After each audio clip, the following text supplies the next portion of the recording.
Too many steps. Yep. And that's where we're going to start it today. Too many steps to figure out Zoom. Yeah. We're still trying to figure out Zoom, but we're back live again with only two of us. We were without Jeff. So it's our official first, Jeff. Yeah, first ever Whitmer and Appleby podcast. Yeah, Jeff decided to take a little break and mulch today, I think. Yeah. He decided to do some work around the house instead of podcasting. Wow.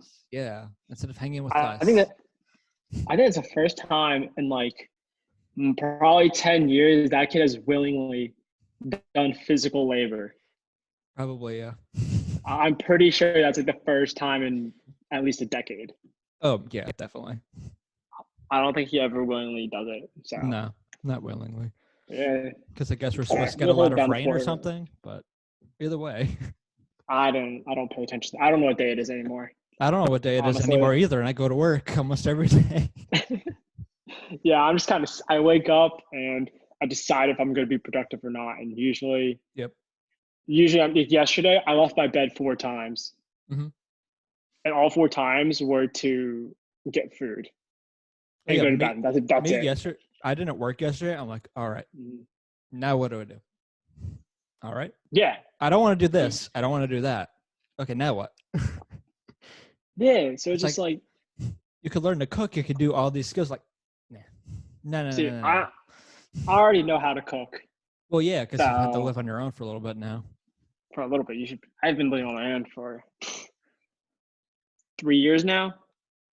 Yeah, probably 3 years, probably, because I mean, like 3 years are inclusive on that college life. Yeah. Being in an apartment, for myself. Right. I've done that for 2 years. I did that for 2 years, and now I've been on my own since. Yeah. Living in the house on your own. I mean, it's pretty. Yeah. Well, quarantine.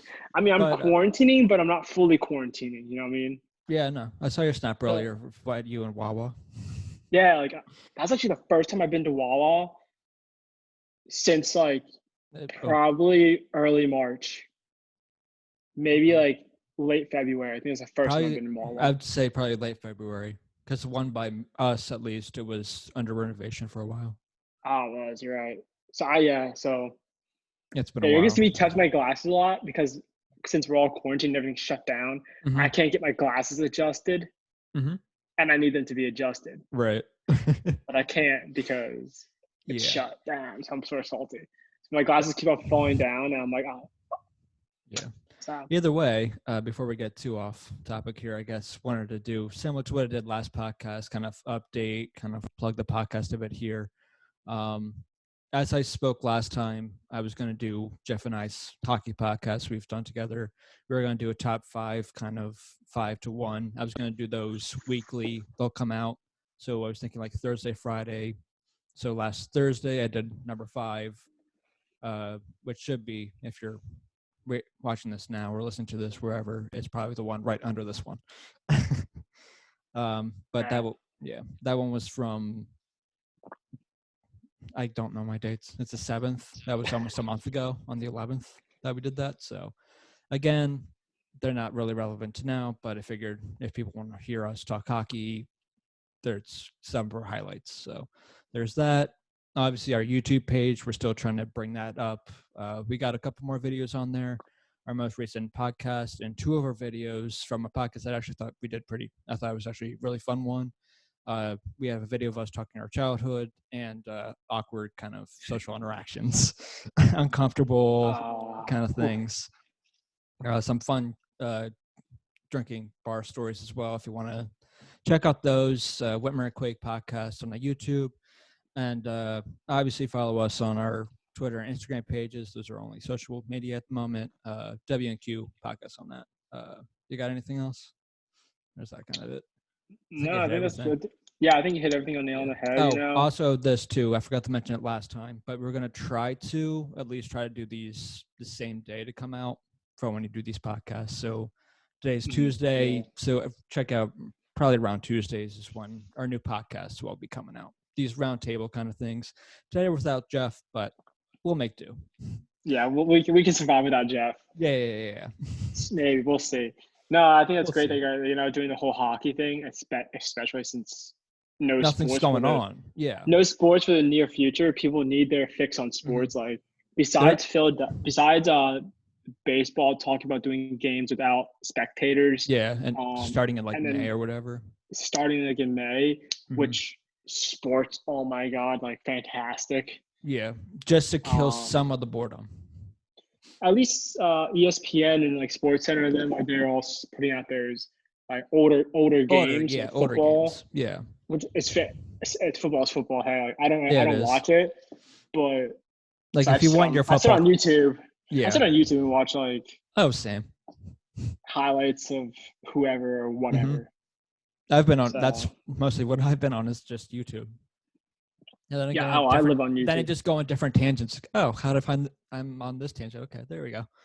Honestly, I do the that same brings thing me with to music. As what I listen oh, to music on same. YouTube all the time. I'm like, okay, this. Oh, I want to listen to that song too. Oh, and that one. So then I See, just for go on a me, weird tangent. it's just really weird when you do it. You'll start somewhere on YouTube, and then you like work your way all the way to like a different spectrum of it. Yeah. Like for example, And then perfect just like, example of that. I was watching highlights of football today, mm-hmm, and then I walked into like baseball, then basketball, and all mm-hmm. of a sudden I was watching like fishing, like the complete end of the spectrum of like that show with Jeremy Wade, the River Monsters show like from Oh yeah, years yeah, ago. yeah, yeah. Dude catching these like gnarly ass Mm-hmm. fish, like big like 25 foot pound Yeah, and like 200 300 pound fish. I somehow got there from watching football highlights to there. I don't know. yeah. It took me like 2 hours to get there too, so it didn't take me that long. Oh yeah, no, I was that's kind of usually like how it laying in bed. happens. Yeah. Yeah, you just like laying in bed watching something, and all of a sudden you're like, How'd I get you here? realize you're like, this is not what I was watching beforehand. No, it was not. And It's then you're like, wait, I do nuts. kind of want to see what he's catching. I was like, okay, Yeah. let's see The it. next thing I'm just like watching that for the next like 3 more hours, and now you're like, oh shit, it's 5 p.m. Well, I just killed Probably another should, day. yeah, so I probably should eat. That's what happened to me yesterday. Like I said, I was just watching and watching, and all of a sudden, next thing you know, it's like 3 p.m. I was like, Yep. I started watching it like 11. Yeah. Uh-oh. Better go do something now. Yeah. Better get up. Probably should get up and eat. Yeah.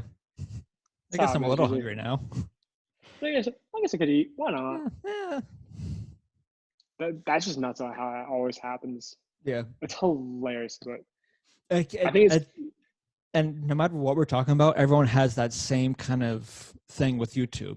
You just start one way and go the complete opposite sometimes of what you're watching on YouTube.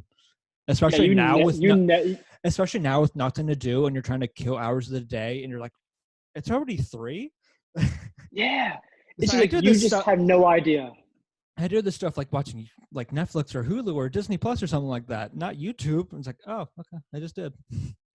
Yeah, I've gotten off Disney Plus and Hulu a little bit because I've watched 5 seasons of The Simpsons in like a week and a half, 2 weeks maybe. Yeah. So I'm kind of like, all right, I should cut back. What else? Yeah. I thought I should cut back for a hot sec. Mm-hmm. Cause I'll just roll through a season like no other, and then be like, I'll do that, but then I'll just flip on the TV. Like, oh, look, Family Guy's on.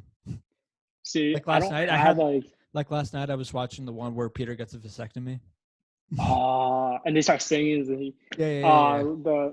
Stewie has the little battle with Bertram at the park, and That's Bertram gives him chicken pox. Yeah, it's like no like biological warfare, no chemical, no biological warfare, or something like that. Awesome, I love. See, it's Family Guy and The Simpsons. And then Lois is getting fat or whatever. Lois is just stuffing her face. Yeah. Oh, it's hilarious. I just will always love. But I keep thinking, like, how many of those shows, like Family Guy or South Park, Rick and Morty, that can still get away with that today? Whereas, like, if you started a show and did that now, people would flip shit because of the shit they talked about or some kind of context, some joke or whatever. But those are the shows. But those are kind of the shows I think at the moment, like, are that people are just like, it's just them. They kind of have like the little leeway. I can't. Yeah. What other shows do you think are kind of like that? Big Mouth from Netflix. Oh, definitely, yeah. Big Mouth from Netflix. I think is the only newest show that can kind of get away with it. Besides Rick and Morty, but Rick and Morty's been now around for 4 seasons. Yeah. Big Mouth's around 2 seasons, I think. 3 seasons. 2 seasons, I think. Yeah. So I think that's where it's kind of like, because Big Mouth, like my friend got me on it, and it took me like probably 2 days, 3 days to get through the first episode because it's just so like, it's so uncomfortable to watch. It's so uncomfortable. Yeah. But once you get into it, you're like, this is hilarious. I love it. It's hilarious, but I also think those shows are so kind of brilliantly written story-wise that you're just like, even though they're kind of vulgar in some aspects, the stories are good enough to keep you going. Like Big Mouth, I think, even though they're so vulgar in that, they also like that kind of awkward kind of stage in life. We all kind of had some kind of situation similar to that, not maybe exactly like the show, but some kind of awkward moment like that in your adolescence kind of thing. Yeah, no, I agree with that 100%. It's just the values. It's really weird, but they all the shows, no matter what it is, like you said, Rick and Morty or Family Guy, Simpsons, they all have a value at the very end. Yeah. But you're like, as we're older, we understand it. Yeah. But at the same time, you're like, it was such a great episode, but they did so many bad things that you're like, oh yeah, that's not okay. That's not okay. But when you're like when you're first discovering these shows, you're like, they just said that. Yeah, you start cracking up. Like for example, like when Homer like always chokes out Bart because he does something dumb, you're like, in the back of your mind, you're like, that's not okay. No. But it's hilarious anyway. So you're like, it's just so funny. I love The Simpsons. I really or even going like Family Guy, where they always berate Meg over anything she does. They're like, you probably can't do that with your daughter or whatever. Like, it's like literally, it's like emotional abuse. Yeah. But it's so funny. They're all like, shut up, Meg. You're like, oh my God. But then they also do it so brilliantly where even though they're not a lot of episodes, they have episodes where she does come back at them for some of the shit they've done to her. But then it's always like, shut up, Meg. Yeah. Then so at the end of it, she realizes she's like messed up somewhere around the line, and then she just kind of goes back into it. Yeah. Yeah, no, it's like definitely like the one episode where they're like in the hurricane or whatever. Then they're kind of doing nothing, but they keep going off on Meg, and then she goes off on everybody, and then Peter gets upset and hides himself in the room. Wasn't that when Brian was on mushrooms? Yeah. Yeah, I remember that. That was a great. No. Yeah, it's this long ass drinking of water for a long ass time. Yeah. Oh, that was. And then Peter's just like, I can hear Brian getting water or something like that. Such a great episode. Yeah, there's just so many like. I don't know. And even so in that great. episode too, like when like the high sequence of Brian on mushroom, like, okay, this is kind of fucked up here, but somehow they can still kind of get away with that. Yeah. But it's like, that's a great thing though. You can hop in with those kind of shows. You can hop in anywhere in the middle of the season. Oh yeah. You can just pick out shows anywhere you want, and they'll be still funny. Even if there was like a part 1 or part 2 before, you can hop on part 3 and be like, that was hilarious. Yep. Also, like I've watched them like at least 4 times through. So. Oh yeah. I've watched each episode of Family Guy at least like 4 times. Like, oh, definitely. It's kind of like The Office too. Like, you can pick and choose your Office episodes. Oh, definitely. And you'd be like, that's still funny. Even though it's like the entire show is like a whole like life and sequence. Yeah. You sort of, in order to know everything, you want to go to the very beginning. But you can still come out in the middle of the show and be like, that was hilarious. Which is funny because I feel like if you're a network or whatever that are rerunning these, The Office or Family Guy or whatever, you think you do that more so than, because those shows don't necessarily really matter episode after episode kind of in order. Like especially like Family Guy, every episode's different. There's not like a overarching season or story arc for the whole season. No, they might refer back to previous episodes. Oh yeah, they might have like a 2-parter or something like that, but that's kind of it. But besides that, they're all kind of individual, which is I think is great. And the most they ever really did was like what the Star Wars like parodies that they did or whatever. Yeah. And even then they're like, we're getting tired of these, but we'll still do them. Yeah. The Star Wars ones when Stewie kills Lois. Oh yeah. So like, I just or even so when, I can like, just like even hop like in when anywhere. they when they killed off Brian for a couple episodes and then they brought him back. Yeah, I remember when that happened. We were in high school when that happened. Yeah. We were seniors in high school when they killed off Brian, and we were like, nah. And they had to bring him back. Yeah. But it's just also like really cool where no, you can pick and choose your episodes, but you can also watch through and it'll still make sense. Mm-hmm. So you can watch. It's just so crazy where you can see episode 2, then episode 3, you're like, okay, that's what makes sense. Yep. They have nothing to do with each other. Mm-hmm. You can still follow that storyline, which is hilarious. Yeah, it is. Like that's all I've been doing. Like I've been watching this 30 seasons of Simpsons. Oh yeah, it's been on for what, like 30 years? Since like 1986 or something like that. Yeah. It's been on for a while. It's like, so I'm just like watching it through. But that's why I take breaks every now and then. Be like, all right, I've watched 2 seasons. I should take a hot second. Yeah.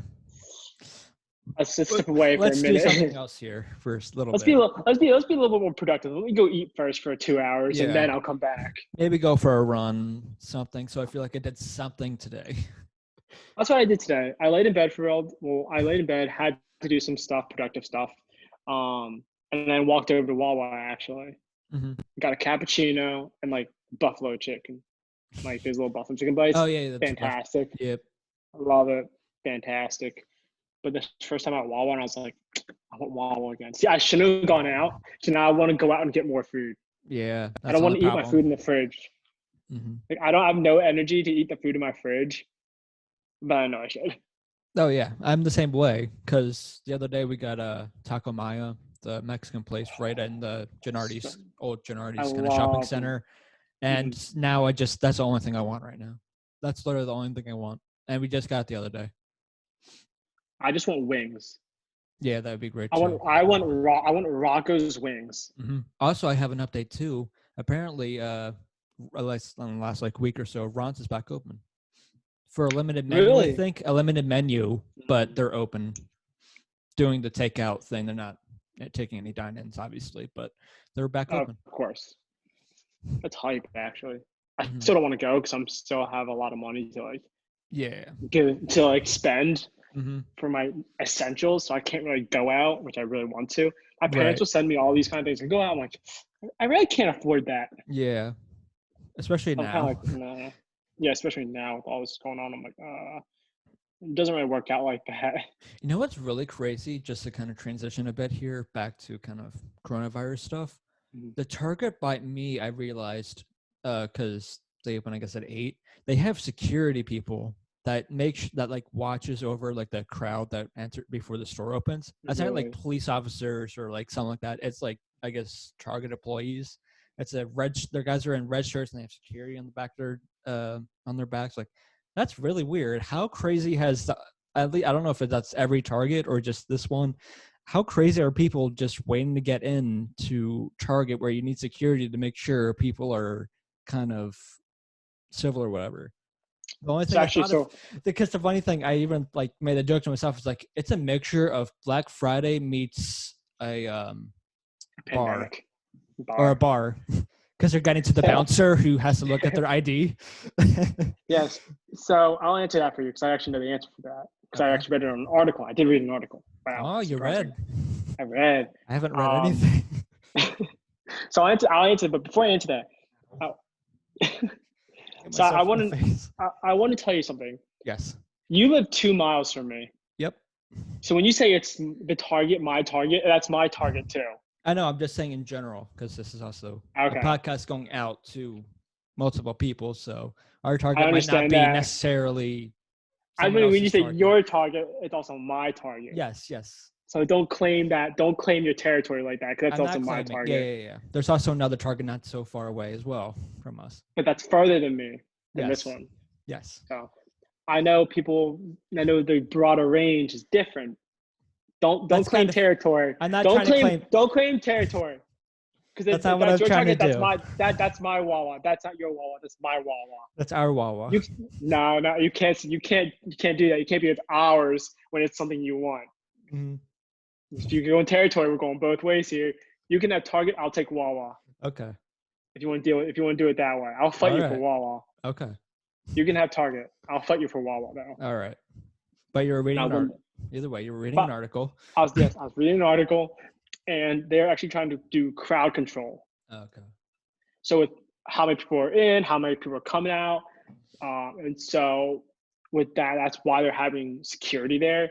Yeah. Is because they're trying to do crowd control on how many people are going to be in it at one time, and how many people will have to wait in line. That's why.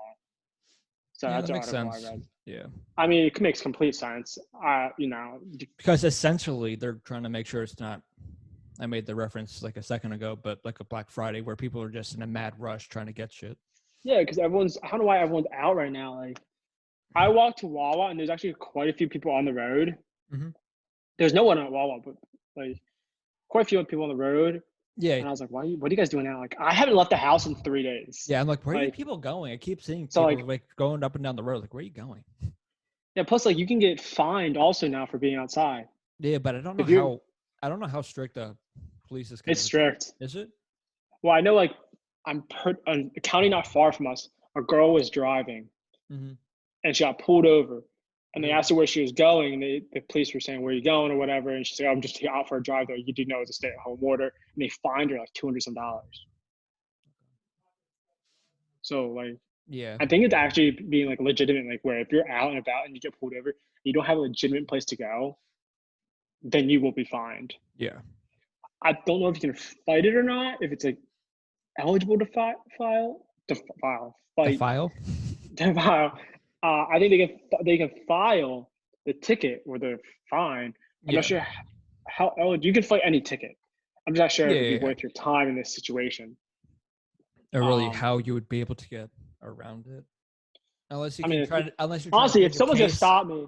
Unless you're trying to plead your case like you're trying to get some kind of essential or something like that. But that's what I say. I'm like, if someone's pulling me over and I'm driving, I'm gonna be like, I'm going to the store to get food. Like, yeah, I'm gonna be like, hop off. Mm-hmm. I need food. Yeah. Unless you want to buy my food for me and bring it to me, then all for it. But right. That's what I'll be. I'll be like, yeah, I'll just hop off. Mm-hmm. So I think it's becoming a little bit strict, especially this is like day 30 in technical quarantine. Yeah, I think so. Like furloughs starting happening like mid-March? Yeah, I think so. So think about, but before that, it's probably like another week or two before that, where we're being told to quarantine. And to the point where people were taking like seriously to kind of. People didn't start taking it seriously till like last week, 2 weeks ago. Yeah.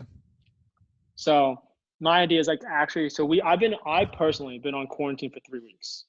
Now this was my third week or fourth week. This might be my fourth week. I don't know. Yeah, I lost track of my days. I honestly think outside of maybe you going to Wawa, maybe your summer runs, the last time I'd have to say, at least that I have any recollection, was you coming over here when you had the open house. The last time I left the house, actually leaving, well, okay. I see a friend once a week because we work out together at his home gym or something like that. So we see like once or twice a week. We'll see each other. Right. But besides that, actually leaving the house, I went to Lancaster like 2 weeks ago. Right. That's the last time I left the house though. Like, not including going to the grocery store or whatever. Yeah, not doing any of that same. And plus, my friend lives like a mile down the road from me, so it's like that's not really. I don't consider that. No, I could walk to his house easily. Yeah, it wouldn't really. It would take me. I could walk to his house if I wanted to. And it's what, a limit of 10 people for a gathering or something like that? I saw that was going to go up, but I wasn't sure if that was official. I don't know. But either way, Wawa, you're probably fine on that. So yeah, I saw that. But there's lines in Wawa now where it's kind of like 6 feet apart. I think that's how a lot of these places are trying to do it, just to kind of make sure people keep their, especially when they're waiting online. I think that's more so where they're worried about it. Yeah, and they have those big glass like things, so you can't like do whatever. I swear to God, whenever I sniff or I cough, I'm not sick because it's like allergy season now.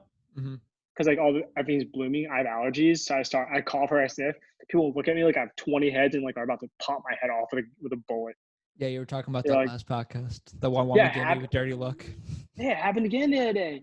I was out Really? and I was out and I sniffed like that, just a simple sniff. And she like, I don't know, whatever, but Mhm. they're like staring at me. I'm like, yo, chill. Yeah. Like it might be a pandemic, but people still got allergies here. Yeah. It's still allergy season. Like, if you want to throw down, I'll throw down this Wawa. Let's go. In Chester County, let's get at it. Right. All of us rich folk out here. Let's go. You want to call your daddy for your lawyer? Let's get at it. But it's just like quarantine is just, I think it's just getting to people. They're just like, I'm Oh, going it definitely insane. is. Yeah, I'm going a little insane as well. I'm on the verge of insanity. Like, Mm-hmm. if I didn't see my friend like once a week, I'd probably be done by now. Yeah. Or if I didn't do like a podcast like this or hop on, I play video games. I play Warzone with my friends. So if I didn't talk to them through my headsets or whatever, Yeah, I would have lost it last week. Yeah, maybe even sooner or earlier. Probably, honestly. Yeah, but yeah, I'm kind of the same way. I don't think outside of going to work and back, I don't think I've really left the house in like 3 weeks. I think honestly, I think for me, it's since Jeff and I went to that Flyers game. That's probably the last time I actually left and gone somewhere, and that was going to Philly. And even then, it was still they were kind of getting into the limit your group. They weren't doing the shutdown. They weren't doing any of that. They were. It was highly suggested. Yeah. To limit your grouping or whatever. And that was like one of the last. The Sixers game was the last event at Wells Fargo Center, but that was like one of the last ones that was actually like held. Yeah, like when I went out to Lancaster, there was like you should stay within like 6 feet of each other. And it's 5 people. That's what it was. Yeah. So it wasn't a shutdown, but it was a quarantine. Now it's only can be 5 people. And I remember that too. But speaking of work, though. Yeah. Actually, go ahead. Because I was gonna hop in with you. I was just gonna say, I remember that too because we had just gotten off one of our podcasts, and that's one basketball game got postponed because one of the players or whatever got Brooklyn Nets. Yeah. Was positive or whatever. Yeah. And then everything else just kind of hit right after. Everything started tumbling. And it really, because that is kind of the thing that happens in life. Once one thing happens, other shit follows first. I think that's the domino effect. Yeah, and that's what a lot of the sports were waiting for. Is the one kind of thing, one league, one whatever to make the first leap, and it was the NBA, and everyone else followed suit. Yeah. Actually, speaking of that, though, going back to work when you said since you're still working, the puncher lady. Oh yeah, so it's probably not. I know I'm kind of an ass to laugh at this because I get the paranoia or whatever to try to protect yourself or whatever, but I do kind of find it funny how some of the people are trying to protect themselves. Not the puncher lady, but there's this one person who put their phone in a Ziploc bag. Like it's in a Ziploc bag and they're using it while it's in a Ziploc bag. I mean, on the technicality, like that makes sense because phones are the most dirtiest things in the world. They're the dirtiest things in the world. But even though I get why they're doing that, it makes sense. I still kind of find that funny a bit that you have your phone in a Ziploc bag. But there was one woman that came in or whatever, and that I saw, and she had like the whole thing on. She had a mask. She had like goggles on, gloves, and for some reason a black garbage bag like you put out for your like if you take trash out to the curb or whatever, like a black trash bag, and she was just wearing it like a poncho. I don't know what she had something written on it too. I don't know. I never made out what it said, but she was just wearing like, what is that really protecting you from? Like is coronavirus going to rain or something? You just want to protect it that way? I don't know why you're wearing a garbage bag. You're just wearing a garbage. I even texted you guys after it happened. Like, there's just a woman who was just wearing a garbage bag. Yeah, I can't answer that either. I don't know. No idea. There's been a lot of like different people. Like, there's been people that look like they're in the front lines who have come in and they're just shopping or getting whatever.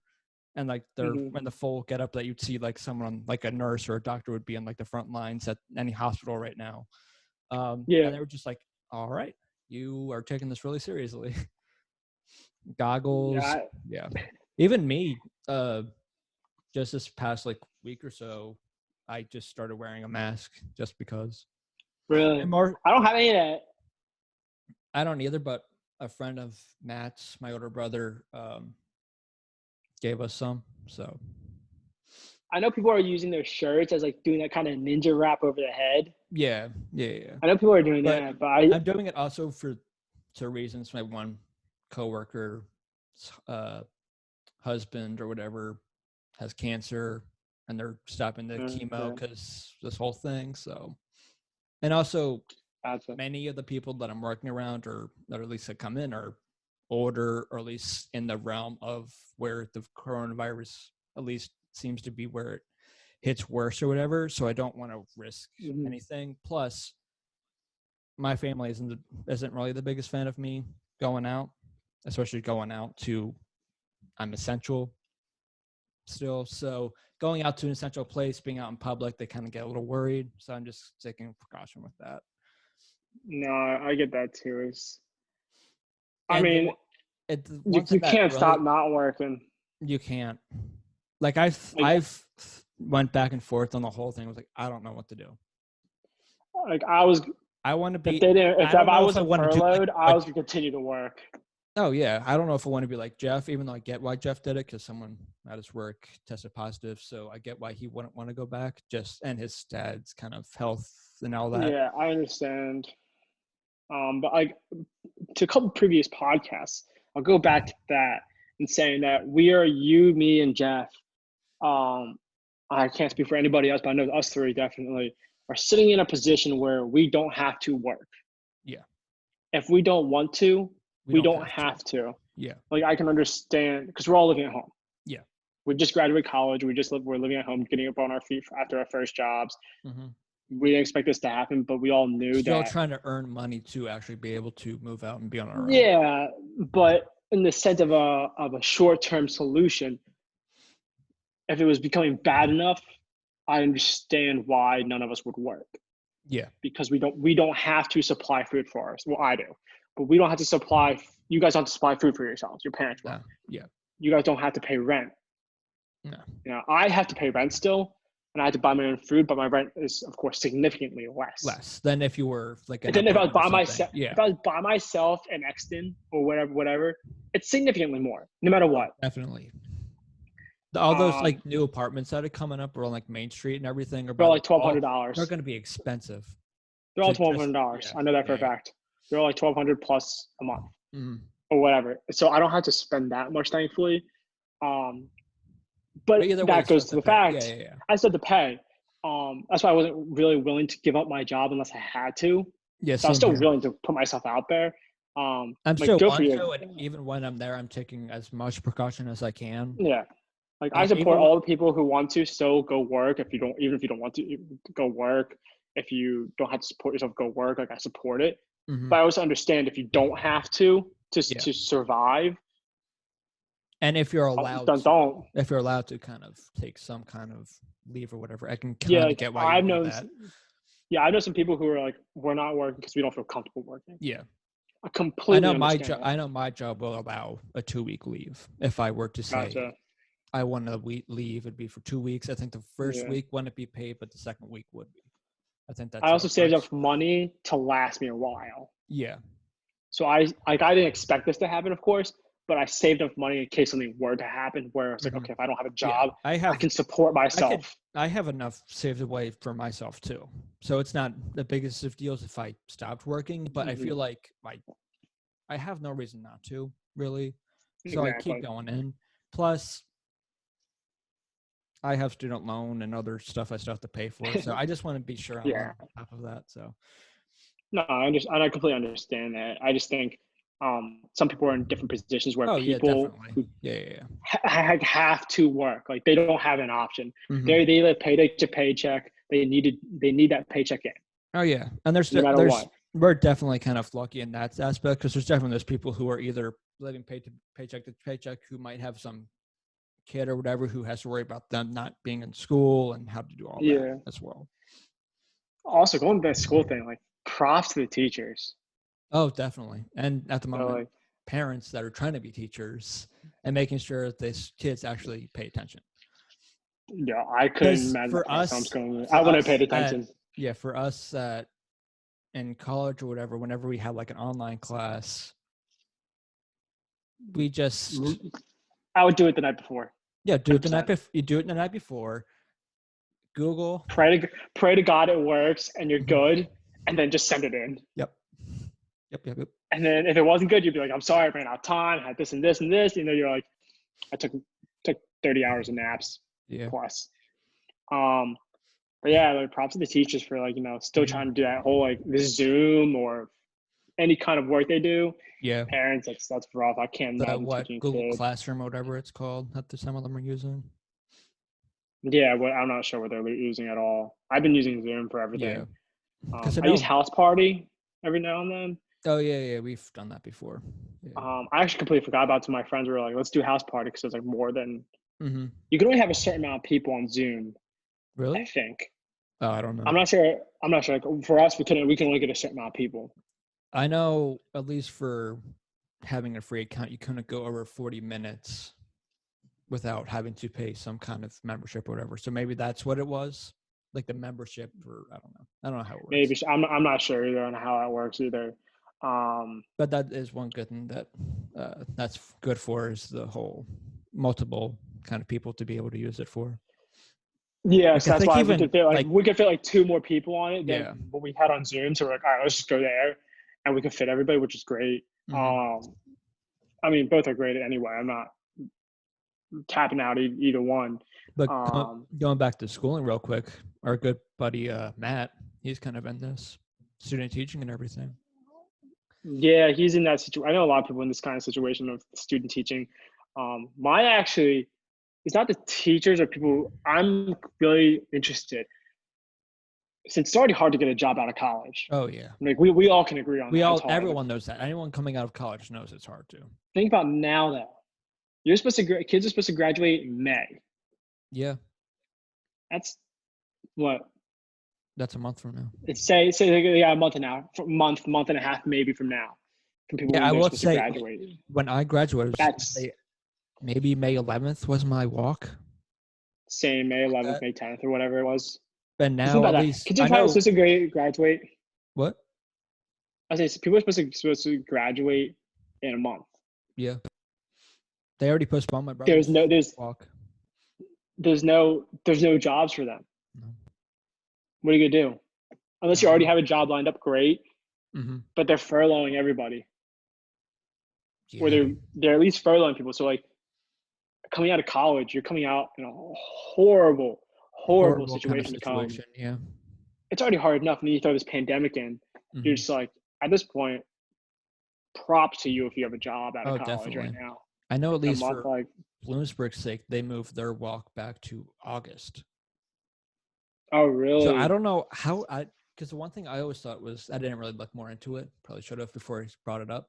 But I wonder if I'm assuming at some point during the summer they get their degree, because they would have already passed. That's just because walking doesn't you don't need anything. So I want to think walking doesn't mean anything, and then your degree comes. So I assume the degree would come before then. Walking doesn't mean anything. Yeah. I mean, like, it's great to see. It's just a formality of getting it. It doesn't mean it's like a formality kind of thing. Your family might want to see that or whatever. It's literally for family members and formality. That's it. Yeah. That's all. They give you when you graduate. They give you a little thing to hold it in and a blank paper. And a blank paper. That's it. And then they mail you the degree like 3 weeks later. Yep. So you graduate, but then you don't have a degree at all. You don't have a physical degree until like a month and a half later. Yeah. But I know some of my friends who are graduating aren't walking because they can't. Yeah. But they're getting their degrees anyway. Like they're getting mailed their degrees, and they're being like, but they're giving the option to walk later in the summer or whatever. Yeah. And they're like, no, why would I come back and sit in August degree weather on a turf field? Right. Like I don't care anymore at this point. You gave me what I wanted. Yeah. I've suffered enough. Yeah, it's like I'm not coming back. I'm not doing that. The one thing you did miss. You would have missed out was the last going out for seniors during like leading up, like right before you walked. That'd be the one day everyone goes crazy or whatever. Yeah, but honestly, it wasn't that. It was fun, because I saw some family members out there that I went with and my friends. But for the most part, like, you can do that any weekend. That's true. You're going to go out with the same people you went out all year with. Oh yeah. It's not going to change. You're just going to see more people. That's it. And that's the only thing that changes, but it's more so the thinking of that's kind of the last time until you're actually technically kind of adulting a little bit on your own, kind of figuring out your life. Yeah, so I can understand that. It's like kind of like the last time before adulthood. Yeah. But in reality, it's kind of like you can do it the next weekend, the next weekend, and the next weekend. It's not going to change. It's you just can do it a year or two from now. It doesn't really it's not going to change. It's just your intake of alcohol might change in that time from when you were in college, but you can still do it. Yeah, honestly, I haven't had a drink in probably over a month. That's a great transition. Yeah, I've had anything. I've drank all weekend. I didn't drink so far today. Gonna drink tonight. Post podcast drink. Maybe cocktails and board games. And I didn't drink yesterday, but all weekend I did. But it's not to the point of being drunk. I think the most I got was I felt good at one point. Which is say what happened? What happened between you and me? I'm the one who's supposed to be like sleep hammered every night. What else are you gonna do right now, honestly? Honestly, I play Warzone for about 5 hours at night, and then I go to bed. I did. I've been playing again. Like I said a couple podcasts ago, I'm still playing MLB. That's kind of the game I've still been playing at the moment. But outside of that, it's still the nursing home over here.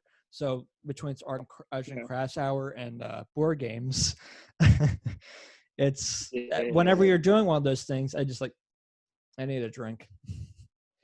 Yeah, for me, it's I don't drink by myself. Like whatever that. So I don't. There's no point for me. I guess that's how it's different between you and me. I have obviously my family here. You're by yourself, so it's a little different kind of situation. So when I'm drinking with them as well. So it's not just me drinking. Even though the other day I was prepared to drink by myself, but my brother did come in because his thing is I can't let you drink by yourself. It's a great motto. It's a great support system. Yes. Like I'm waiting for that moment but where I don't, the quarantine is lifted. Mm-hmm. I'm just waiting for the moment the quarantine is lifted, and I'm gonna just throw a rager. Or my friend's gonna throw a rager. We're going to North Carolina. I'm gonna throw a rager. We're gonna do something. We're gonna do something fun. There you go. Our pool opens in a month, so it's not gonna be. It's gonna be another. It's scheduled to at least. I mean, it's not happening. We're gonna be here till May, late May, mid June. I say. Oh, I know. Max. But yeah, it's like, what's your choice of drink right now, Val? Since you I know your family has all these bottles and everything. Your choice of drink. I just do simple, just because I'm not a bartender, obviously, and I'm too lazy to look up how to make some kind of drink. So, I've gone, for the most part, I've gone whiskey. I've either just kind of done like a Jack and Coke, some whiskey and a soda kind of thing. The last time I drank, I switched it up. I went with Captain. Oh, yeah. That used to be my choice of drink. What I've really noticed in this time is that Jameson goes really well with Dr. Pepper. Really? So here's the thing. That's what I've also been thinking. I was like, yo, I want to drink I have a full bottle of Jameson unopened. I just want to start drinking it. So I have to save it some. Yeah, I have a full bottle. And I have like a half a bottle of Maker's Mark. Mm-hmm. That's all I got. That's all I have. We're almost done our Maker's Mark too. You guys drink nice. See, but here's the difference. All I want is just beer. I don't want liquor. I want beer. I want like a Bud Light. Mm-hmm. That's all I want. Or a Yingling. I don't want this hard liquor in my stuff. Like, I don't drink hard liquor for like just to like drink. I drink it when I go out. I drink it to go out. Right. That's the difference. I want a nice cold beer in my hand, or like I don't know. It's just different. Mm-hmm. Also, it's getting really nice outside lately. I love it. Oh yeah, today it's been pretty nice out. Yesterday was like in the 60s. Today it was in the low 60s. It's been gorgeous, fantastic weather. And I've worked both days, so I haven't been able to really enjoy them. Well, yeah, like I said yesterday, I didn't leave my bed. So Yeah. I saw it was nice outside, and that was it. I was like, oh, it looks nice outside. Yeah. Hop back in bed. After you were So yeah, I saying was like, last podcast that you liked that was kind of shitty out because if it was yeah, nice and out, now, yeah. exactly.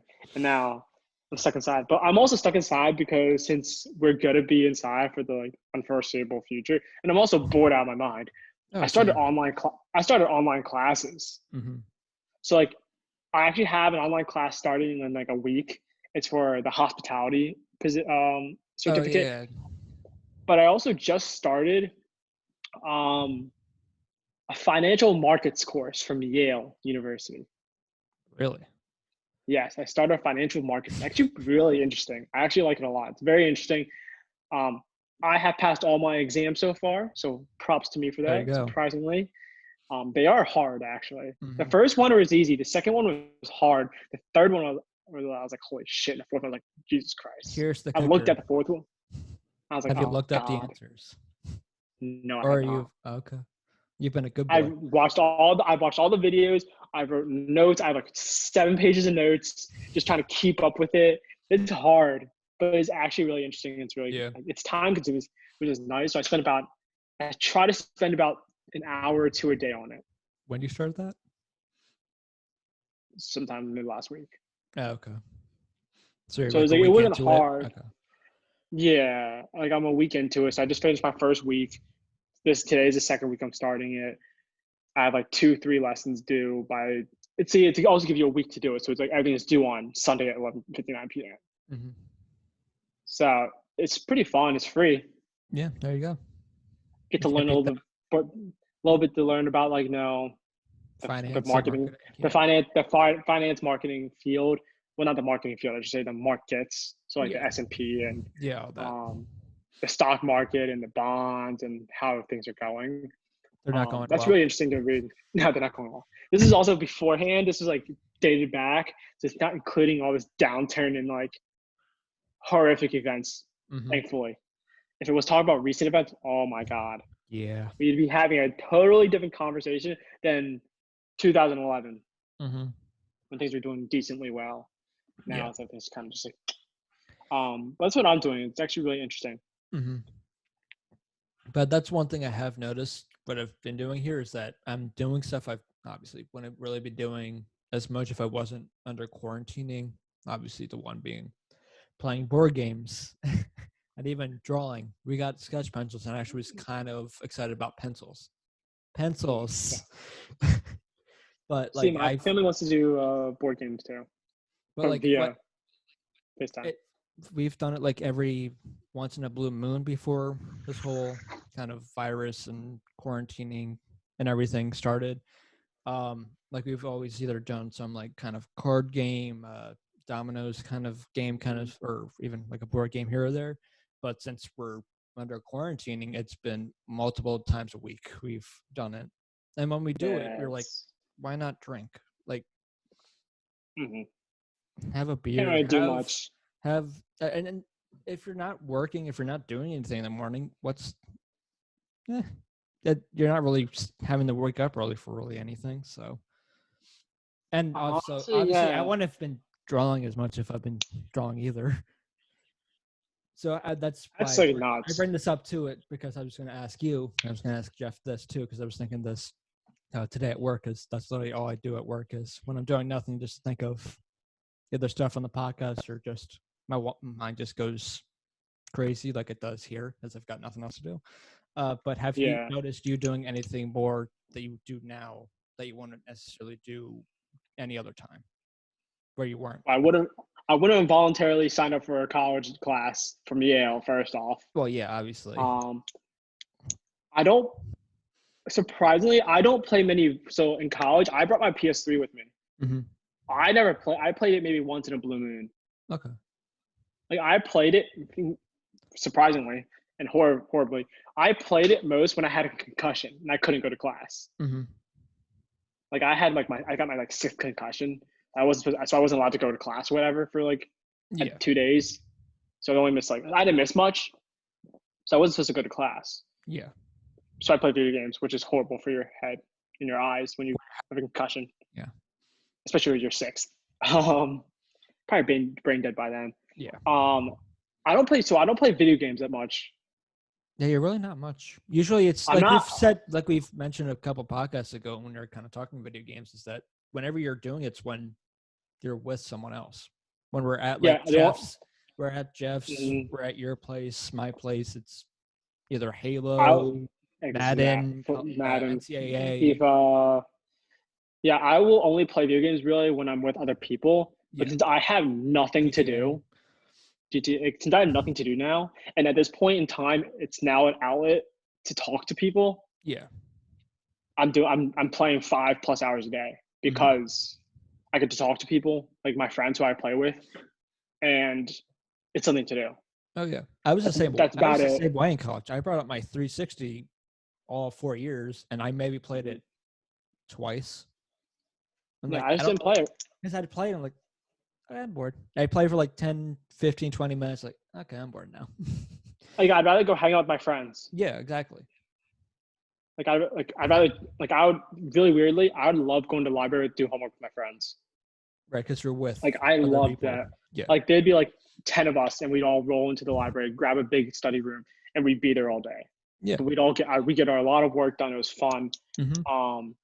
So that's what I find myself doing a lot more now, is playing video games because, and that's about it. Like, I don't. Yeah. I'm also my phone went up 28% though. Really? Yeah, I use it a lot more.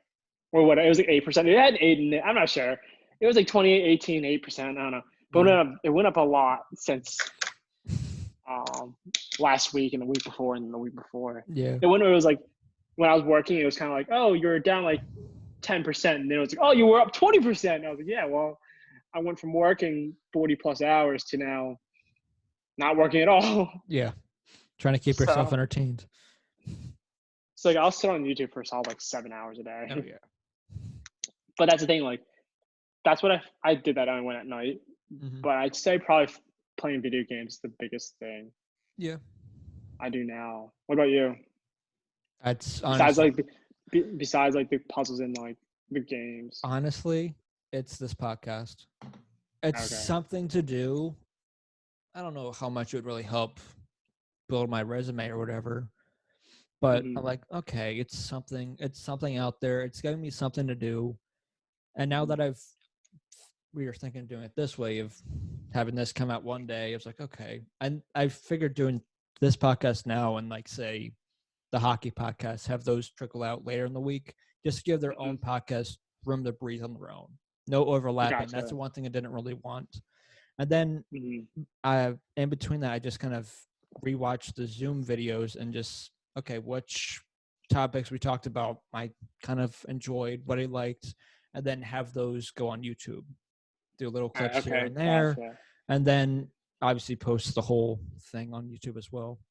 They're like, okay, gotcha. So then last week I kind of had a little plan. Like Tuesday we did the podcast. Wednesday, Thursday. I think Wednesday, Thursday that's not true actually.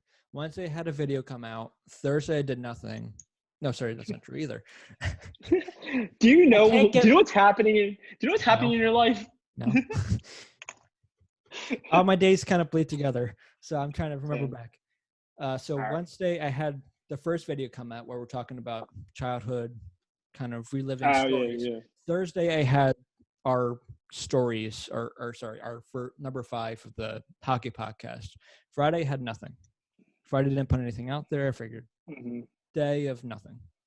Yeah. I can relax some. There's nothing that really has to be that important that comes out. Then Saturday I did the second video. And I actually edited the video Friday night just because I had to work the next morning and I knew I wasn't going to be able to publish it, and I didn't really want to wait too late to publish it. So I just edited it quickly and then just had it scheduled to come out on Saturday. So that came out Saturday, then took Sunday, Monday, and up to today of nothing. So that's kind of how my last week went. I don't know if I'm going to keep that schedule, if I'm going to change it here or there, but that just kind of, I need something to do. It was something to do.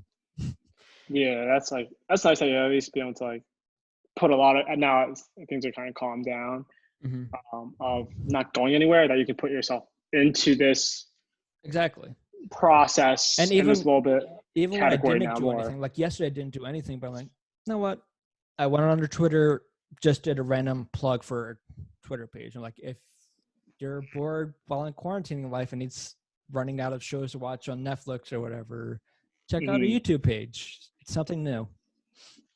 Yeah, definitely.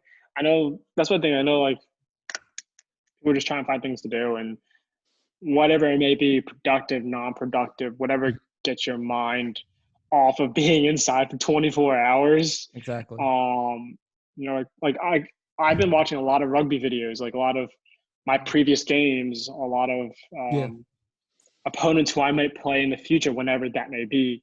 I'll watch a lot of professionals play. So a lot of professional games, just kind of like watch film for like an hour a day or something like that. I'll watch. I think as this whole kind of shutdown continues or whatever, I don't know. Obviously, don't know how long it's going to last. I think I'm going to try to get back into the writing game. I don't know what. Okay. That's my kind of conundrum at the moment, but that's kind of my next kind of thinking if I need something to do. Even if it's just jumble stuff, I just start writing and see what happens. Yeah, it's kind of hard to do a lot of stuff like that because there's not much to talk about. Exactly. That's unless you choose like a specific, like you can always do sports. Oh yeah, definitely. Always do sports, but like lifestyle wise, there's not much going on because of this whole like shutdown. Yeah, and it gets repetitive talking about the coronavirus. It is the only thing you can really talk about is like your own kind of way of dealing with it or whatever. Mm-hmm. Yeah, so I mean, I think sports would be a great idea because that's always revolving around. Like Kobe Bryant just got placed in the Hall of Fame. You know, we knew that was going to happen though. Like I wasn't surprised, but it was nice to see it officially happen. Yeah. Or like I saw on social media today, draft 2011 is just riddled with like future Hall of Famers. Julio Jones, J.J. Watt, Sherman, all those guys. I'm like, dang, like Cam Newton 2011, like dang, that's a class. Yeah. So I'm trying to follow up on sports as much as I can, watch videos, read some articles. Do whatever. Like, I'm bleeding without the sports. Yep. I'm dying out here. I need to watch. I need to get my fix. So I'm watching like videos. Did you see the Buccaneers' new unis? I did. I'm not a fan of like the brown. Yeah. Or whatever it is. It's like it's like brown gray. I'm not a big fan of that. The other ones are nice. The red ones and the white ones, right?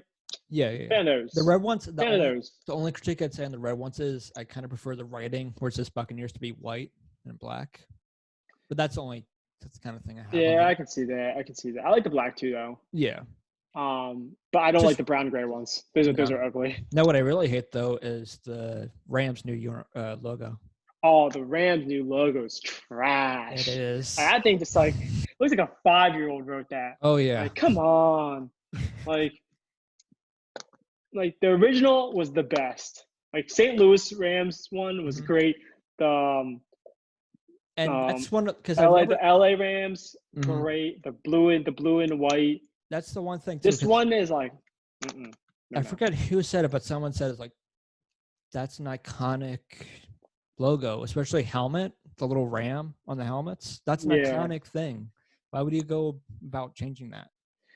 Well, like I said, it looks like a 5-year-old. It's like trying to change like the 49ers logo to something else. Like you're kind of used to that. It's kind of weird to see something different. Like even the the one it's been around for decades. Even though they've always done it, the Chargers are now going to stick with the powder blue. I do like those jerseys. Yeah, they're sticking with it now. Yeah, big fan of those jerseys. Yeah, big fan. Kind of going back to traditional roots, I guess. Don't like the logo though at all. Don't like it. No. Nothing else has really changed in the NFL though. The draft's coming up soon. Yeah, they changed that to the draft. It's just going to be obviously all kind of FaceTime, Zoom, virtual, whatever it's going to be. But that's the one thing because really the NFL and maybe the NHL are the only ones that kind of go all out with their draft kind of thing, where it's like the NBA, the MLB sometimes. sometimes, but even them, they're in their own MLB studios, and it's only like the first couple picks are there. It's a smaller I kind agree of with that, deal, exactly. and that's also because the MLB's draft is long. It's a long one. But even the Yeah. NBA, I don't really think the NBA's is really that. I think the first couple picks are just because they're like bigger deals. But even when you get past that, even though it's only 2 rounds, they're not the biggest of deals. But the most hype is around the NFL draft kind of thing. Well, yeah, because there's less people being picked. Yeah. Significantly than all the people who are leaving as juniors and seniors or who get invited to the NFL draft. There's just plus football is the most iconic, one of the most iconic sports in America, if not the most iconic. I think it is the most iconic. So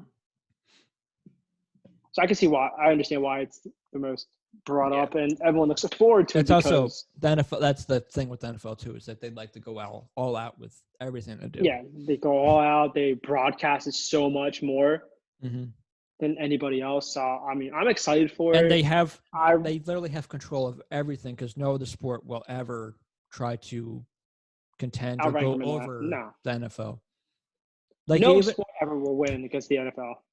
You can try the XFL, you can try other football leagues, but they're just not going to work out. No, they're not going to work out. Like it's a minor. They're trying to build a minor league. Yeah. For the NFL, in my opinion, college football is the minor league. Yeah, it exactly is. Like that's the minor league, and especially since NFL careers seem to be shortening, there's no real reason to kind of do a minor league. Because if you're in a minor league and you take a couple hits, you're in if you're in the NFL later, you've taken a couple hits by now, so your number of years might be limited. Like everyone was so surprised when Andrew Luck just randomly retired, and how crazy it was. Like, what? But then when you think back of his career and all the hits and all the injuries, you're like, okay, I get it. I mean, because to play football, yeah. Some people don't think down the road because some people just put that's all they have. That's all they think about is football. This is what I came here to do. That's my reason I think college football is the minor leagues because especially when you bring up the top tier programs, and you bring those D1 teams, not the D1 AA of like the CAA and stuff like that. I mean like the FBS programs of the Power 5. Yeah, but I also get why people, even though Lamar Miller is a pretty good quarterback, especially last season, I can get why people are still a little concerned just because of how his system is or how he plays, because they see how RG3 kind of similar, but things changed since RG3 though. They have definitely. Everyone. Think about when Vic and RG3 were playing like that. Yeah. Things changed. Like back then, you could take someone. You could throw a slant and someone come across and knock your head off. Like Ray Lewis could play freely out there in the middle and take someone out. Now you can't. Yeah. Like beforehand, anywhere on the field, you could be running and you had to be head on a swivel because you get smacked. Now it's like you can't. Remember how much of I was thinking about this the other day because we mentioned last time how we were going through old, how at least my family was going through like old home movies, and one of the more recent Christmases, I want to say 2005 it was. For some reason, the football jerseys we got, Mitch was a Tom Brady, and mine was a Mike Vick when he was still on the Falcons, and I'm assuming before the whole dogfighting ring. But remember how big of a deal it was when the Eagles brought in Mike Vick? Yeah, and he had Andy Reid around his shoulder or whatever. Like this is weird. Very controversial. Yeah, very controversial. But then once he played, like, okay, I like him. Yeah, well, because that's the whole thing. No matter who you are, if you're good, we don't care. You really don't care as a fan. Yeah. As a fan, you can say, "Oh, I care about morals." No, you don't. You care if your team wins. Yeah. As an organization, it's a little different. As an organization, you want the right people, right fit. But as a fan who doesn't have to deal with that backlash, you're just like, who can only give the criticism. You can't take any like, you know, like, oh, you don't care if he's what he did in the past. As long as he can perform, that's what you care Mm-hmm. about. And when he was with I'm sure people even thought when he came to the Eagles, because he was later in his career, that he wasn't going to be the same. He was almost I didn't think he was as going to be the effective same as he was when he was in his prime. When he's with I the thought Eagles. when he came on, I was saying my head was like, all right, he did a bad thing. Second chances, I'll give it to him. But can he perform? Yeah, like he did back then. Like I was all for giving him a second chance. I was all for it. Oh yeah. I was wondering just because he hasn't played this for however long, what his production was going to be, which it turned out to be good. It did, but also this helped too is the weapons the Eagles had then as well. Oh yeah, I mean back then the Eagles were doing pretty well. McNabb just retired. Mm-hmm. Everybody hated McNabb too. Everyone hated McNabb. Even when they drafted him. Even when they drafted him. Yeah, even when they because everybody wanted Ricky Williams. Yeah, there was just a lot of things that were going on in that team. No, I think I'm interested. That's why I'm interested to see the draft to see who the Eagles get. Yeah, like that's what I'm interested. Mm-hmm. Interested to see who's going to go, who they're going to go for. I mean, they picked up a huge defensive player, Slay. Yeah, but my thing is, I feel like they should focus now that they got kind of their corner a little bit situated, even though they did lose Malcolm Jenkins, and that's kind of a huge loss. That was a loss. The one loss that I feel like they still have yet to kind of address is receiving. That's always a loss. We don't have threats. We don't. We don't have deep threats whatsoever. We don't. But also Wentz can't throw far either. That's what I was going to say. Wentz can't really throw that far. So, and you're also putting a lot of faith in Deshaun Jackson, trying to be the Deshaun Jackson he was in the past. And Deshaun Jackson gets hurt so often because of the way he runs. Because he's so fast and everything, he's more liable for an injury like he did last season. Yeah, no, I agree with that. If he gets hurt, like he's out. But if he stays in, he's good. Even Alshon Jeffrey, he's always gets hurt every year. We just don't have threats like we used to. No. Like it's just besides Ertz, we have nobody. Like how the Eagles get to playoffs sometimes. I'm like I don't know how you got there. Yeah. Your defense got you there basically. For the most part, but then you're like, the defense then struggled. Like, well, maybe it's because the offense was struggling so much earlier on that they got tired near the end because they played. Yeah, because if you it goes both ways. If the team puts up 40 on you, the offense is put 40 plus. Yeah. If the offense can't get anything, then there's all on the defense, and your guy, we have to stop him every play because our defense, because our offense can't score. And that's what was so huge with Malcolm Jenkins, which is going to be a loss now, was that he was always someone on the defensive end, even when they're struggling, that would be able to shut them down or do something that would kind of pump the brake because he was that good of a leader to calm everyone down and that great of a safety to play that well. Yeah, exactly. So I'm curious on what's going to happen. The Eagles need to bring in some offensive weapons. To kickstart anything, because I also think. What do you think about? Here's a huge controversy. What do you think about Wentz now? It's year 4 with him. Yeah. What do you think? Everyone thought he's gonna be our Lord and Savior. Yeah. I want to know. I already have my thought process on it. I want to hear yours. I'll tell you mine after yours. I think he's okay to good. I don't think he's as good as some Eagles fans have praised him out to be, this great multiple savior. Savior kind of thing of the franchise. I get when they won the Super Bowl, he was a great part of that. The other part of this is also, you kind of knew his injury history when he drafted him too. He had other ACL just before then.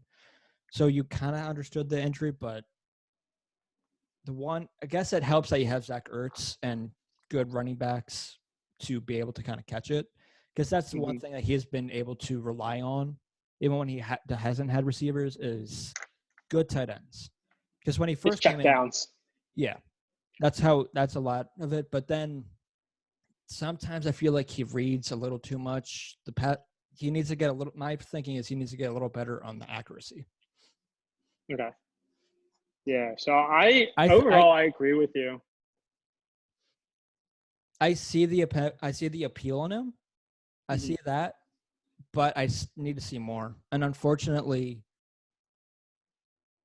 I hate to say it because unfortunately he had nothing really to say about getting concussed in the last playoffs, but the playoffs are a different beast. Just look at Lamar Miller's first year. His first year in the playoffs, he played terribly against the Chargers. Yeah, because playoffs are like we talked about this last time. There's a different mentality no matter what sport you're in, or no matter what level you're in. It's preseason, regular season, and there's playoff, and then of course then there's championships. Right, preseason you're slow, you're getting the kinks that worked out, and as the regular season progresses, you get better and better and better. But once playoff hits, that's what you're trying to get is better and better and better. Yeah, better and better and better. But once playoff hits, it goes from even if you're stagnant the entire time, it shoots up. Yeah. Or if you get better and better and better, it still shoots up. Yeah. The playoff mindset is just a different magnitude.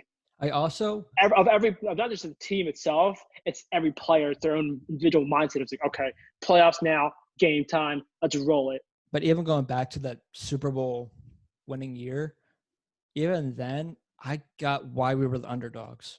I got it. Oh yeah. You were going up against Tom Brady. You're going to be the underdog every time.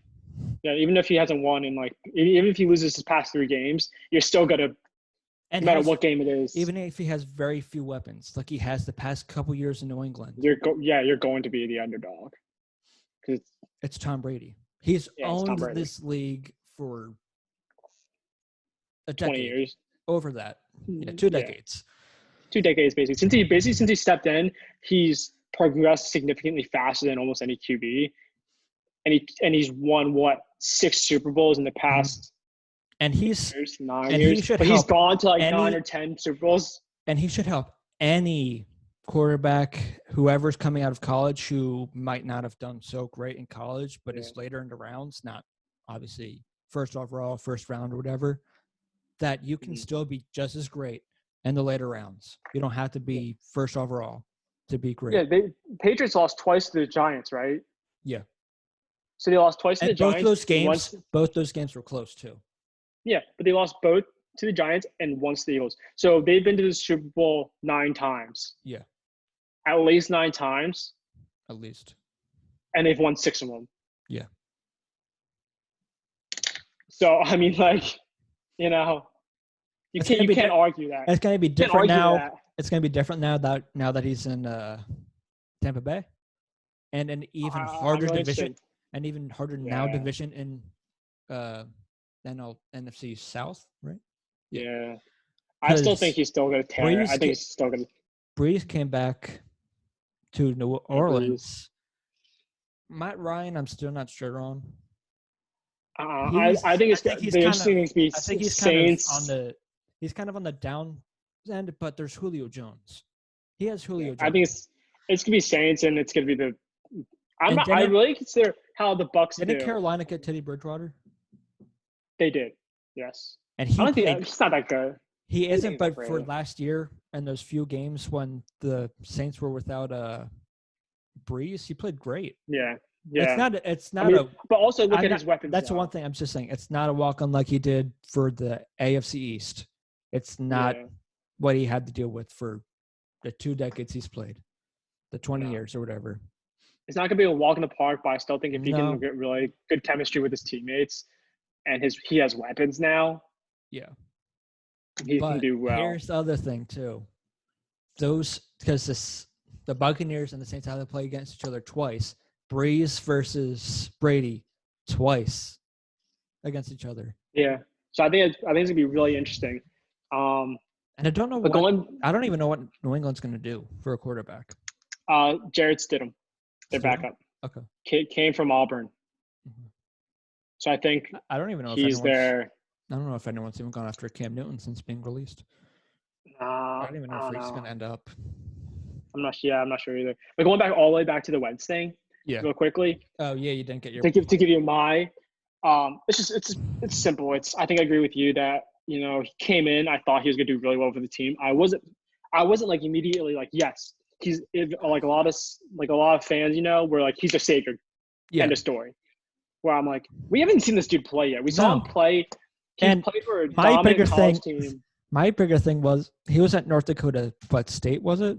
North Dakota, something like that. North Dakota State University. Not saying that's the biggest of colleges or whatever. I'm like, okay, let's give him some chance or little bits of what he has. I do say there is a he did run it for a long time with them, and North Dakota State, I know, just because he went there, I know that they ran several championships. Oh yeah. I do think there is slightly there is a mindset different from their league to the FBS. Yeah. Like top tier teams, of course. But obviously, you're more into the college football than I kind of am. But when I see that, that's kind of the thing that kind of at first was like, okay, let's see what he has first. Like, I don't dock anybody who doesn't go to a big school because me either. Whatever. But I wasn't somebody who was like, he's the Lord and Savior for this team. No, I wasn't either. But even I would have said the same. I would have said the same thing with Jared Goff as well, because it was between those two. I'm like, okay, both these guys. I just want to see what they have. I didn't think any of those QBs in that thing was like, I'm like, oh my god. Yeah. None of them were like that. I was kind of like, okay, all right. Yeah. Like, I really wasn't sold on any of the QBs that were in that draft. Mm-hmm. Honestly, I can't really think about what draft was that. 2015. I honestly don't know. Don't. I'm looking it up. So. 4 years. So what? 2016. Yeah, right? 2016 was his first year, so it would have been. Yeah. 2016. 2016. So with that, I can say the last time I thought a quarterback would do really well was Baker Mayfield. He played pretty well his first year. After that, it kind of fell out. Yeah, I thought Baker Mayfield would play well as a QB. I knew Saquon Barkley was going to play well because he tore it up in Penn State. Yeah. Nick Chubb did really well at Georgia. I thought he'd do extremely well. Derrick Henry, I thought he'd have an amazing season right out the gate, but he didn't have the best season right out the gate. There really wasn't any that great quarterbacks in that draft class. Yeah, that's what I was like. They're all good, but I wasn't like blown away by any of them.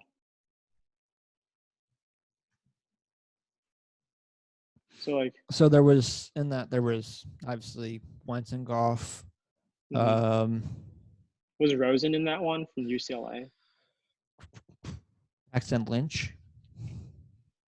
Who's that? He's was a quarterback on Denver. He went to Memphis. Oh yeah. I know Lynch there. Never mind. I didn't know his first name. Christian Hattenberg.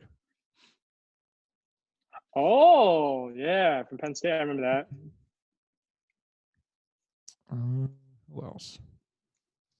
See, none of them are just like, damn. Jacoby Brissett. Cody Kessler. Connor Cook. See, exactly.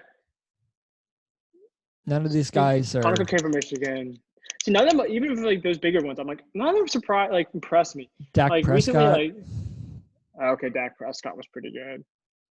But even him, I feel the same kind of way with Dak Prescott than to do with Carsen Wentz. Yeah, but exactly. Jones. Okay, from Ohio State. Mm-hmm. You see, none of them were like, they were all really good in college, but none of them were. I was like, all right, they're gonna tear it up. Yeah, they're gonna do really well their first year or second year. Nate Sudfeld. Nate Sudfeld. Yeah, Eagles. So with that, I was like, yeah, all these guys are all backups now. Nice.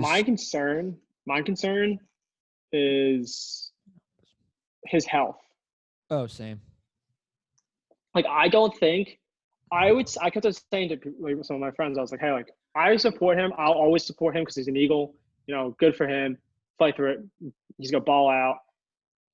But his health, if you can't finish a season, you're not lasting in the league. That's no matter how many numbers you put up in a season, it doesn't matter. If you can't finish a season from start to finish, you're not staying. You're gonna be kicked off. Even though That's what it is. His second injury, the back fracture, I kind of blame more so on the team than Carsen itself.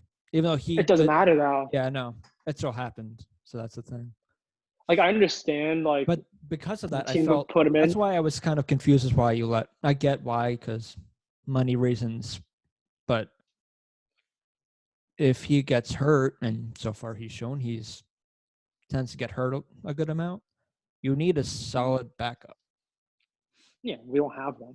No, we had one. Like Foles only does good on the Eagles. That's it. Yeah. I mean, like, I understand him wanting to come back early and play if it was his decision. Because as an athlete, as a previous athlete and trying to be future athlete soon again, playing for a men's league, I played with injuries. Sure. Because I didn't want to let my team down. I played with concussion. I played with a bruised sternum. I played with a half-torn rotator cuff if I had to. Because I wanted to play and be there for my team. So I understand that. Oh, yeah. But also, that was the mindset for a good portion, except for the past couple of years in the NFL. It was just a little dig. It's just a little dig. Yeah. Get back out there. Whatever. I remember seeing a video from like Shannon Sharp a while ago. And it was on YouTube of First Take or whatever it is. And he was saying like, I remember getting a concussion. I got knocked out. Brought me over, and my teammate was saying like, he said it was like, I'm holding up 2 fingers. How many fingers am I holding up? You know? Yeah. He's like, 2, cool, good, go back on. Or he was saying if you got knocked out and people were asking you what day it is, he said, if you said Sunday, you're probably gonna be back on the field. You know what I'm saying? Yeah, that's how different that was to. So that's how different it was back then to now, where it's like, hey, you're out, you're not playing. They're gonna protocol you instead of saying instead of asking them what day of the week it is, you could be like, oh, definitely. Sunday. If this was, cool.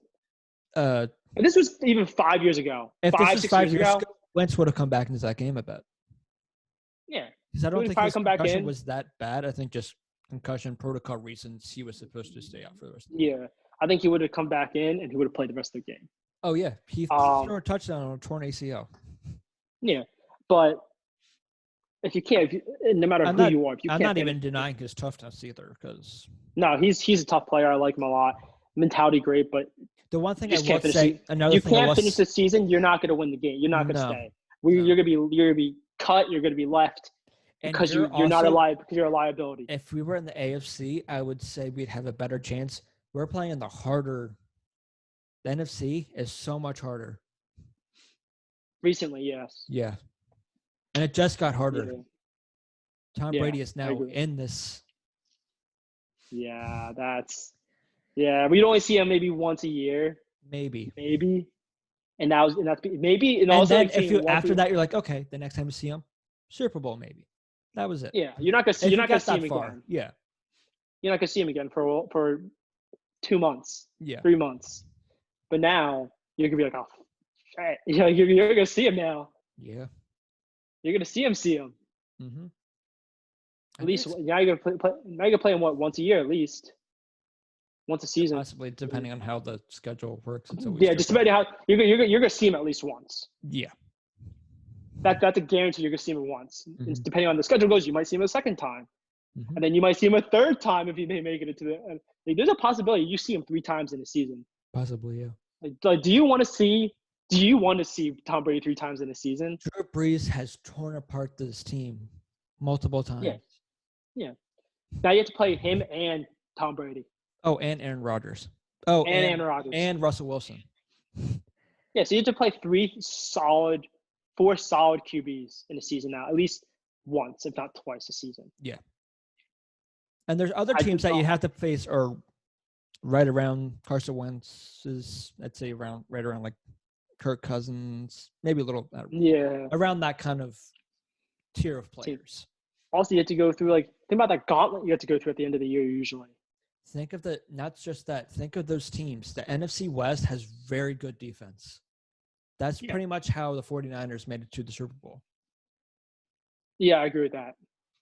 Garoppolo wasn't that great of a QB throughout the year, but his defense was solid. Yeah. So, as an Eagles team, as of right this second, if we said we had to play them, I don't want to see those 4 QBs. No. In a row. I don't want to see those 4 QBs in a row. And you most likely would have to. Yeah. At some point. Nearing the end of the season, you'd probably see them at least. You'll probably play them, or you'll play them earlier in the season, of course, spread out. But then you'll have to play like Dallas, Seahawks, and Green Bay all back to back. Yeah.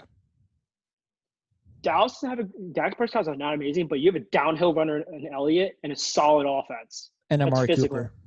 And Amari Cooper. Do you want to play that solid offense and then go straight to playing Russell Wilson and then go straight to playing Drew Brees?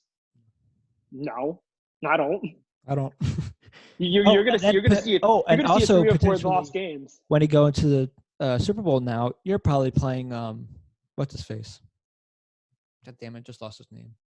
Who just won the Super Bowl with the Chiefs? Patrick Mahomes. Yes. And you have to play Ravens later, probably. And you have to find a new spy.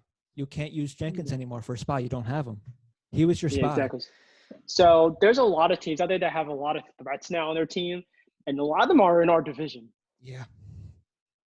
And I'm seeing if we can't stack up our offense a little more defense, or be prepared, or at least be prepared for them. I see a massive ass kicking of us going 3-4 games in a row losing. It's kind of a joke, but the NFC East might be the worst division in the NFL. Yeah, we were us and Dallas were leading it with what, a 5, maybe a 600 lead, maybe going 600. Maybe.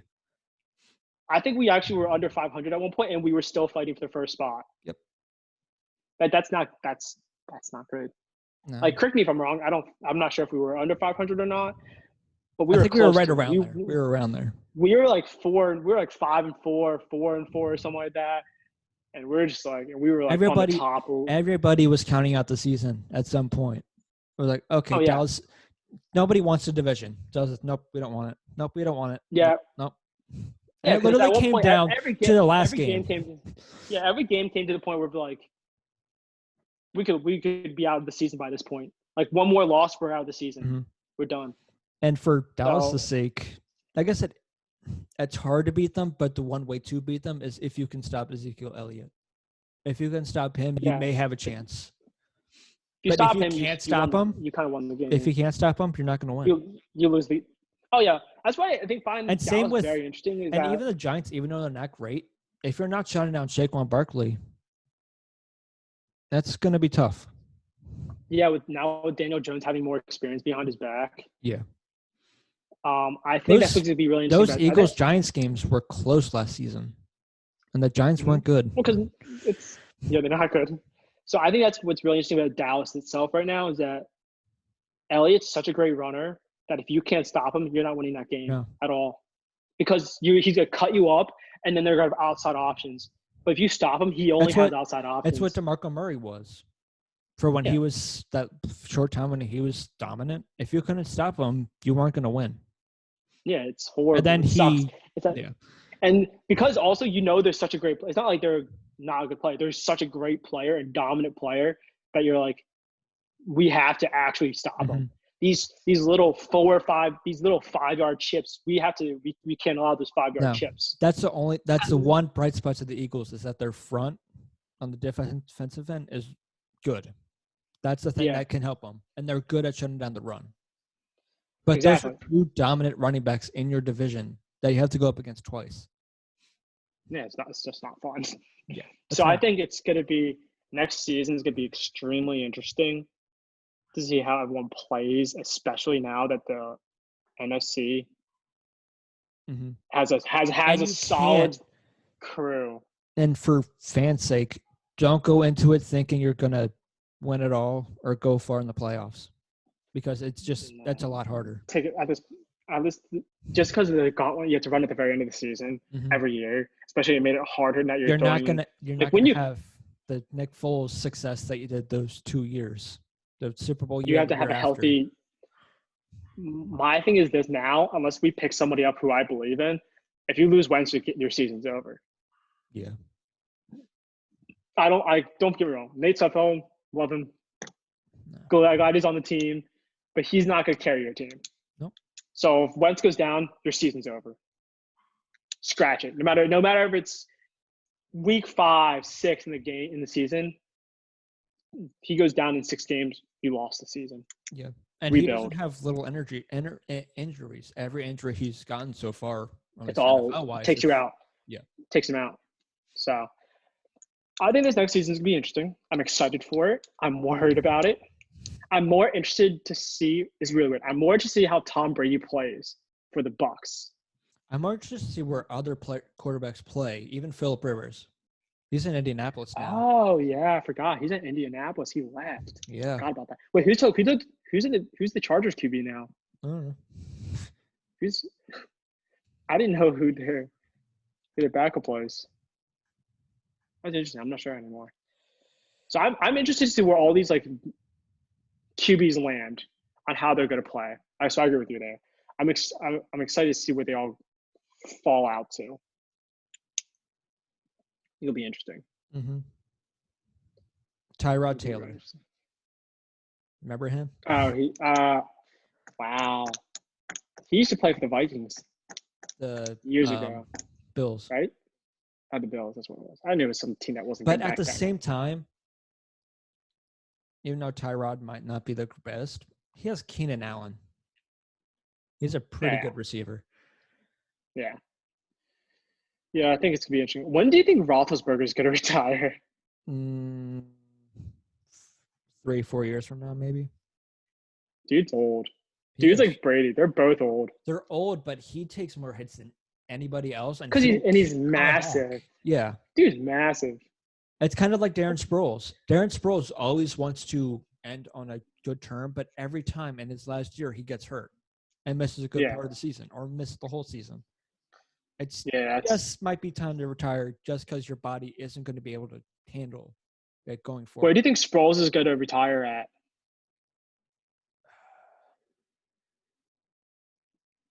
I'd have to say New Orleans just because that's where most of his career was. That's what I thought. But I was either saying maybe as little kudos to the Eagles, maybe retire as both if that's possible, kind of thing. Yeah, definitely. I would say definitely New Orleans. Yeah, that's what I really would thought. Not the Eagles. Even though he had a really good stint with the Eagles, I was like, it's good. Know what I keep forgetting? Mark Ingram is on the Ravens. Saints. I keep forgetting Ravens, that. Yeah, he's not on this. Yeah, he's not on the Saints anymore. He's on the Ravens, which makes that running group so much harder. And and now that Brady's no longer in the AFC, that is opened up. It's between him and Mahomes. Oh yeah, Baltimore and the AFC. Baltimore it's gonna be those Kansas two. City. Yeah, it's gonna be those two battling it out, and then we're over here at the NFC. Watching 3 or 4 teams battle it out. It's going to be Green Bay. Next year, it's going to be Green Bay. I think it's going to be the Seahawks. I say San Francisco again just because of that defense. San Francisco. I think another year with what's his face will be better too. Because last year he was coming off of an injury, like Garoppolo. Oh yeah. Because I'm interested if he's going to be a better QB now. He could be. I know he's not a great QB. He's not a great QB. Yeah. But if he can do well enough, you just see that's the thing. You don't need to like dazzle with insane numbers. You need to do what's necessary to win games. If you win games, Peyton Manning at the end of his career showed you don't have to do that. He won the Super Bowl and he played terribly. Oh he could barely throw it anymore. Yeah, he could barely throw. He wasn't good. He was benched at one point. Like Peyton Manning was benched at one point, so like, just do what you gotta do. You just gotta do the little things, win the games. That's it. But here, the other thing with Pittsburgh is because you mentioned Ben Roethlisberger is them similar to Philadelphia. They need a solid backup. They kept going back and forth with their second and third string quarterbacks all year. Yeah, that's what I'm really. And you keep losing viable pieces. I know Antonio Brown is such a. But you keep Brown though. Brown was so good, and even Le'Veon Bell, they were so great, and they're so hard to be able to replace. It's just kind of hard. It's just kind of hard for Pittsburgh to kind of be able to replace those players, at least at the moment, I feel. Yeah, no, I agree with that one 100%. It's interesting. I'm intrigued and I'm ready. Yeah. I also don't believe Ryan Tannehill will be as great as he was this past year. Dolphins gave him a massive upgrade, didn't they? And a massive promotion of Tennessee. Yeah. No, but they gave him a nice chunk of change, right? They did, yeah. And they said no to Mariota. So yeah, Mariota's in Oakland now. Yeah. That's gonna be interesting. That is. I'm a huge Mariota fan because I'm a huge Oregon fan. Mm-hmm. But I'm really interested in how well he's gonna play. Nick Foles is in Chicago now. Yeah, Nick Foles is in Chicago. Look at that. Think of that. If Chicago actually plays well, because they do have a pretty decent defense, too. Mm-hmm. If they can, even there, if it's like the Eagles were to win the division somehow, because the division is really not that hard to win, and I feel like that's probably your only chance of making the playoffs. But just think them and maybe Chicago, just because wild card and where they finish out, that's probably how it had to go. Foles versus Wentz. I really don't know how it's going to go. I don't know. Because they're both not amazing teams. They're both not, but I'm just saying, if they had to face each other again, but this time it would be former teammates. No double doink. No double doink. No more double doink, I don't think. That was nuts. Like I keep on saying, like, I'm intrigued for the season. I'm ready for it. I'm excited for it. I think there's going to be a lot of kinks to be worked out through a lot of teams. A lot of new players rolling through, a lot of old players staying. I'm excited for the Eagles to get back at it and see what the new players will be. I'm more excited for the draft to see what the Eagles get and see if it's going to be productive or beneficial for them. So I'm excited for that. Yeah. I think that's all we really got today. Yeah. I went on a little reign of sports. Had to do it because we miss it too much. Yeah. Got to get your sports fix somehow. Of course. This is how we're going to do it. Yep. And we managed to do it without Jeff. Yeah, look at that. Well, because there's no hockey involved. There's hockey involved. I'm out. No, but he would have gone on a big tangent on Wentz too. He would have, and we would have heard. I think we would have heard a lot. I think we would have heard of it a lot different than what he thought of us. I think. Yeah. I think he's. I can't speak for him, but I think, knowing him long enough, he's a full believer in Wentz. Yeah, he is. He's not a very logistical thinker on Wentz. He's just like Wentz savior, not full Wentz savior, but like pretty high above it. Where I kind of get that I kind of get that thinking whenever you draft your first, if you get a quarterback first overall, that you think this is your franchise quarterback potentially, but just there's a difference between that first being picked there and actually showing it. Exactly. You can Baker Mayfield. I think Baker Mayfield showed it this year.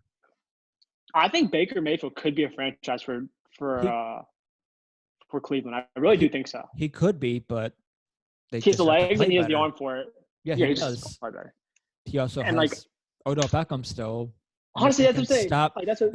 And Jarvis Landry.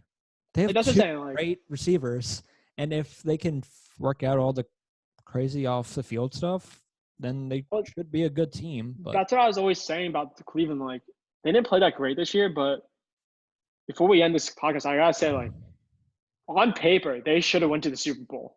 They should have, but that's because everyone had so much hype on them that. Oh yeah, I know that. So I'm just saying, if nobody had the hype, not even everybody that. would say they did great because that's a lot better than they did in years past. Not even the hype. I'm just saying, if you took all the teams, 32 teams, and you wrote the teams on paper, Cleveland should have gone. They should have. If you just did a little bracket here, saying, okay, Cleveland has these teams, I think we would have saw.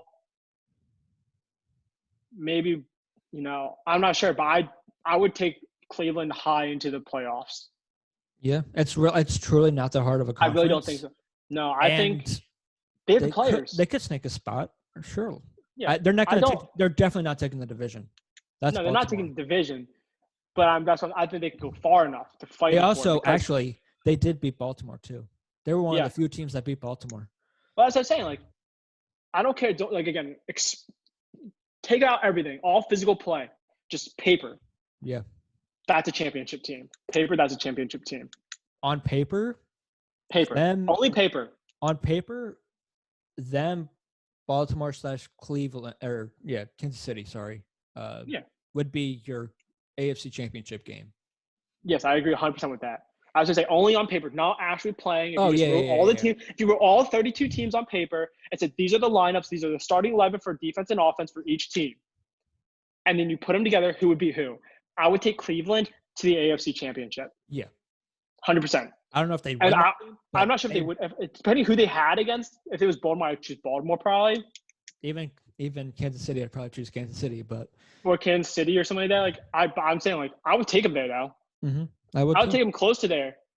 I honestly think those games would just be high scoring, and in those games, I think it'd just become whoever has the ball last. Who had the ball last, or who had the ball, or if there was a turnover, or if there's a turnover.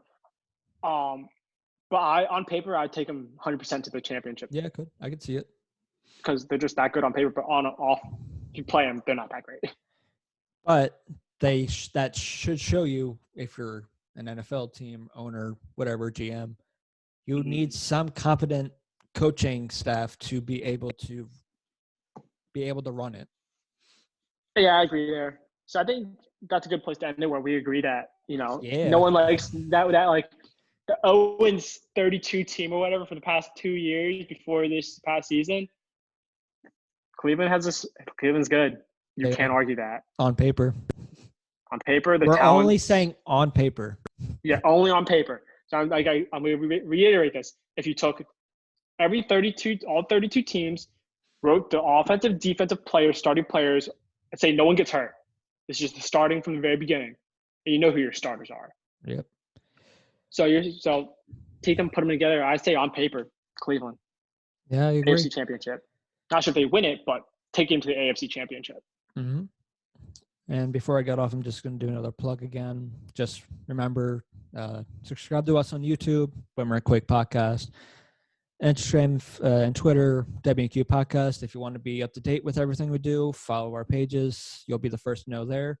And I think that's it. Subscribe, follow us. We're on 10 or so different outlets. So just search Whitmer Quick Podcast, and we should be there. And with that, I think that's where we're going to end today's podcast. I don't think you have really anything else to add to that plug. So no, everyone just stay safe. Yep. Stay indoors. Yeah, stay indoors.